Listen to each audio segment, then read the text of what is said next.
Hola, muy buenas. Sean todos, todas, todos bienvenidos a mi humilde podcast. Soy Tatiana M. Ramos y vengo a hablar de mi libro. Hoy, por el 23 de abril, San Jordi, eh, quise grabar durante esta semana atrás un vídeo para algunas personas que se están haciendo iniciativas súper chulas, compartiendo a gente, leyendo libros y tal. Pero al final he decidido hacer solo audio porque soy una cobarde. Y bueno, pues voy a compartir dos fragmentos de la segunda parte de Almaderane. Así que si quieres saber algo de este libro de forma genuina, leerlo y enterarte, pues alerta spoiler. Y si te importa bien poco, igual que a mí, pues adelante. Espero que te guste. Es el tercer capítulo, o sea, está bastante al principio. Y bueno, pues los dos capítulos anteriores yo creo que están más para esa transición entre el primero y el segundo, y aquí es donde realmente empieza la chicha. Se encontró de nuevo ante aquel enorme muro de sus sueños. Observó a la bestia durante largo rato. ¿Dragón? Dijo señalando a la criatura encerrada en el mármol. El dragón asintió.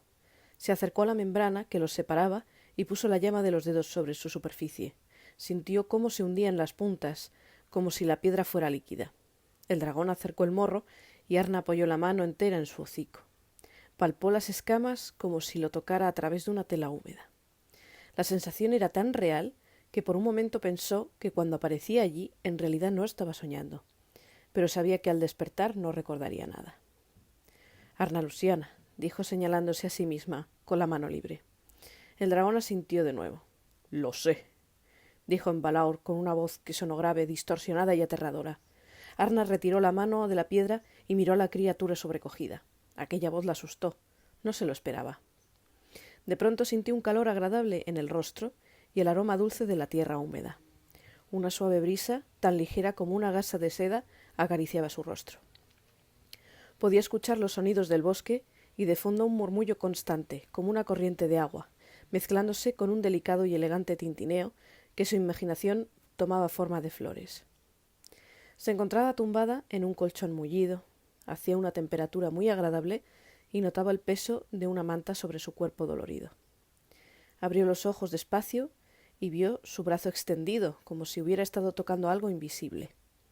Se irguió despacio y observó a su alrededor.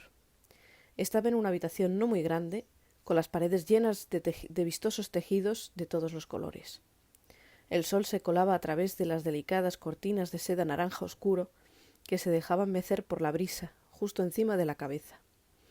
El ventanal por donde llegaba el perfume de la tierra era un arco perfecto de piedra gris que enmarcaba el paisaje del bosque en la cabecera de la cama. Caía una lluvia muy fina y se dibujaba en el cielo un suave arco iris como trazado con pinceladas sutiles. Arna se dio cuenta enseguida que llevaba una camisa granate con adornos plateados en las mangas y el cuello. La abertura le llegaba hasta la mitad del pecho, cerrado por un botón de plata en el cuello. Era una camisa bastante grande, y puesta en ella parecía un vestido. Retiró la manta y puso los pies en el suelo, cubierto por multitud de alfombras de colores diversos y motivos de flores. Se levantó muy despacio y admiró cada detalle de aquel habitáculo. Había sitio para la cama, que era de un tamaño considerable, una mesa con una silla y una butaca. Estaba todo muy desordenado, con prendas sobre prendas, objetos dispersos de forma caótica, la mesa inservible, abarrotada de cosas, formando una pila inestable, varios pares de zapatos enormes desperdigados por el suelo, e incluso papeles. Las alfombras y los tejidos que cubrían las paredes ayudaban a crear una atmósfera aún más caótica, pero cálida y acogedora.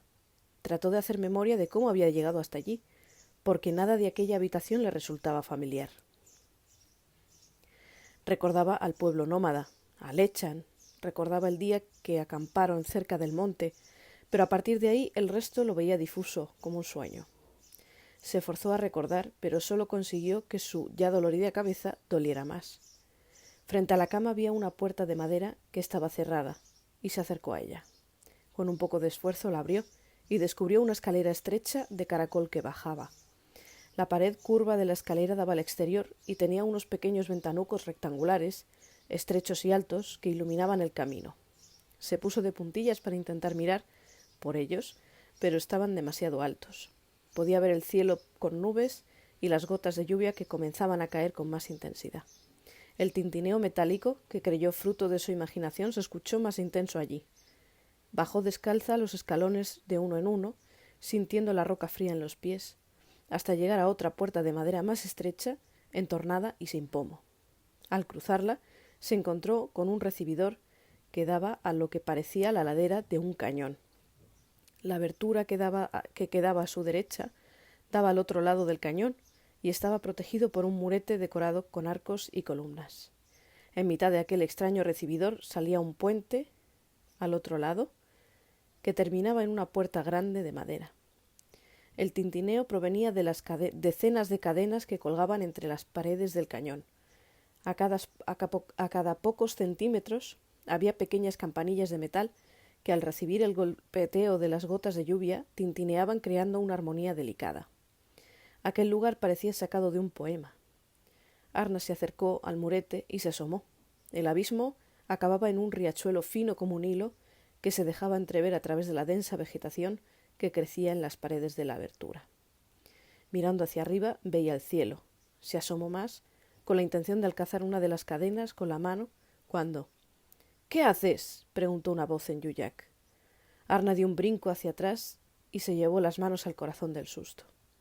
Una persona vestida con una vieja capa de lana gris estaba al pie al otro lado del puente.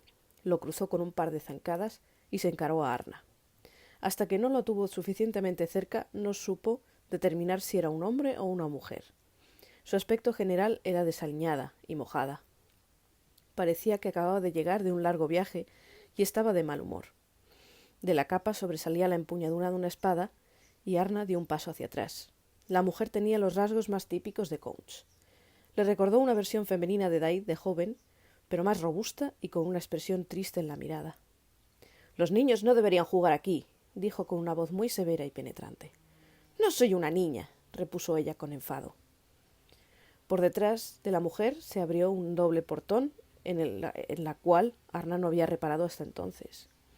Del interior salió un hombre cuyo rostro se iluminó al verla. Se acercó a ella y sostuvo sus manos con gentileza. Tuvo que agacharse, era muy alto, y por ello su larguísimo cabello negro cayó en mechones por uno de sus hombros, como una cascada azabache. Sus ojos de un tono azul violáceo eran hipnóticos. En su cara reconoció multitud de rasgos familiares, la nariz ganchuda, las cejas pobladas, el rostro ovalado que encontró en los deranes que había conocido en Sinamut, e incluso le evocaban a los rasgos de su propio padre. «Ya estás despierta. ¿Qué tal te encuentras?», dijo en basa. Aquello confirmó a Arna sus sospechas. No supo qué contestar por la sorpresa. ¿Había sido todo un mal sueño y se encontraba de pronto en Yentó? En el puente se escuchó el ruido de la porcelana rompiéndose y una muchacha ahogó un grito. Los tres miraron en su dirección. La joven que había provocado el ruido enseguida recogió los pedazos más grandes y los puso en la bandeja que se le había caído. Se acercó al grupo con los ojos abiertos del asombro. «¡Señorita!», dijo en su barnago. En el acto la confusión de Arna se desvaneció. Por un momento creyó que ya no estaba en Suinash. La muchacha con la bandeja miró al derane e hizo varias reverencias. «Lo siento muchísimo, señor. Solo me senté un momento para ir a por agua. Yo...» «No te preocupes, Janella. Llévala de nuevo a la habitación», repuso el derane en su barnago. Se dirigió a Arna con una caricia en la mejilla y una sonrisa. «Enseguida estoy contigo». Arna no entendía absolutamente nada. ¿Dónde estaba? ¿Quién eran ellos? ¿Y dónde estaban los nómadas? La muchacha apurada le indicó a la derane que volviera a las escaleras de caracol. Mientras subía los primeros escalones, vio cómo la mujer de la capa y el derane entraban por el portón doble del fondo y cerraban la puerta. Janella y Arna subieron a la habitación donde había despertado y Janella la hizo sentar en la cama. La muchacha retiró como pudo algunas cosas de la mesa para poder poner la bandeja y trató de poner un poco de orden en la habitación. Los rasgos de la doncella eran como los de los cosechadores y la gente más típica de allí. Ojos rasgados, como dos finos trazos de pincel, y negros, el rostro redondo, nariz chata y los labios carnosos.